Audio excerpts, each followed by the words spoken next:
Hello friends, Pihu comics world YouTube channel पर आपका स्वागत है। बांकेलाल का परिचय। बांकेलाल एक काल्पनिक कॉमिक बुक चरित्र है जो राज कॉमिक्स द्वारा प्रकाशित कॉमिक पुस्तकों में दिखाई देता है।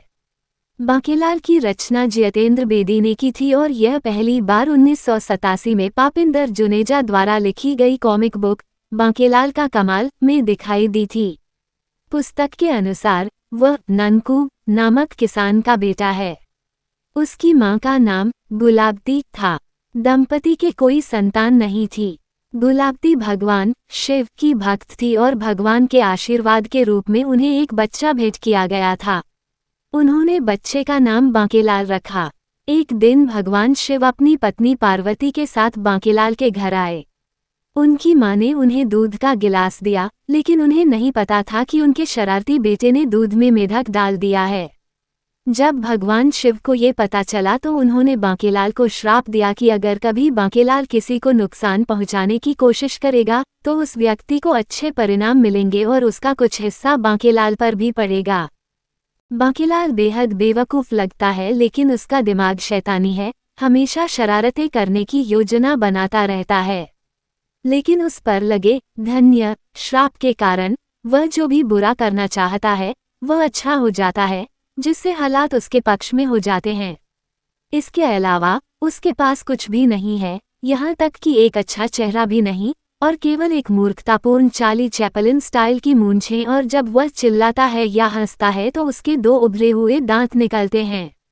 अच्छी बात यह है कि उसकी हर शरारत पाठकों के लिए एक मज़ेदार गुदगुदी की हड्डी का काम करती है। बांकेलाल राजा विक्रम सिंह को अपना कट्टर दुश्मन मानता है।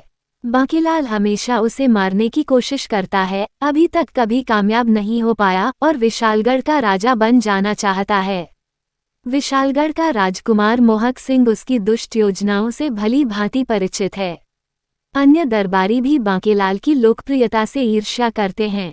इनमें सेनापति मरखप, प्रबंध मंत्री और कई अन्य शामिल हैं।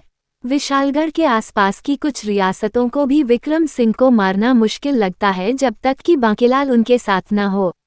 बांकेलाल में कई मजेदार सहायक किरदार थे, साथ ही मोटे और अच्छे स्वभाव वाले राजा विक्रम सिंह, जो एक न्यायप्रिय राजा थे लेकिन काफी भोले थे, रानी स्वर्णलता, उनका बेटा मोहक, एक काया और चालाक सेनापति, और फिर हर चीज के लिए मंत्री थे। एक प्रबंध मंत्री, प्रबंधन मंत्री, एक प्रार्थना मंत्री और एक नारा मंत्री थे जिनका काम नारे लगाना था। बांकेलाल के पास चेतक नाम का एक घोड़ा भी है, जो वास्तव में बांकेलाल की योजना को जानने वाला एकमात्र नियमित पात्र है। वो अक्सर बांकेलाल की योजनाओं को विफल कर देता है या कम से कम उसे मुंह के बल पर छोड़ देता है। बांकेलाल का कमाल। कर बुरा हो भला। राजकोष के लुटेरे। बांकेलाल और यश कुमार। बांकेलाल मुकद्दर का धनी। बांकेलाल और शादी का षड्यंत्र। स्वर्ग की मुसीबत। पारस पत्थर। लाश की तलाश। खतरे का अवतार। बांकेलाल और 40 कर। परियों की मुसीबत। मुर्दा शैतान। ये सभी बांकेलाल की शुरुआती कॉमिक्स है।